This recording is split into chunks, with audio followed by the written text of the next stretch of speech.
हाय, recipe जंक्शनमध्ये तुमच्या सर्वांचं मनपूर्वक स्वागत. ह्या आहेत उरलेल्या शिळी चपाती. ही तुम्ही वाळवून 1-2 दिवस उन्हात ठेवा. ही नक्की असेच वाळेल आणि मग तुकडे करून तुम्ही 1 महिनाभर स्टोअर करू शकता, खराब होत नाही. मग तुम्ही काय करा, एक पातेले घ्या. पातेल्यात जो आपला तुमचा घरगुती गूळ असेल तो घ्या, फोडा आणि फोडल्यानंतर उकळी आलेल्या पाण्यात ते आपल्याला शिजवून घ्यायचं आहे. आता हे बघा, फोडला मी गूळ आणि त्या पाण्यात टाकलेला आहे. तर पाण्यात तो सगळा विरघळू द्या. विरघळल्यानंतर मग चेक करा की सगळा विरघळला आहे का. विरघळल्यानंतर मग आपली ती वाळलेली चपाती टाका आणि वाळलेली चपाती 5 ते 10 मिनटं चांगली मध्यम आचेवर शिजू द्या.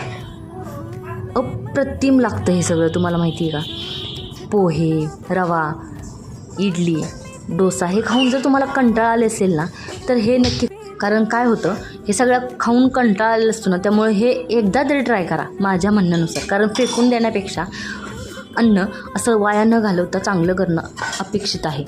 आवडलं असेल तर लाईक, शेअर आणि सबस्क्राईब करा.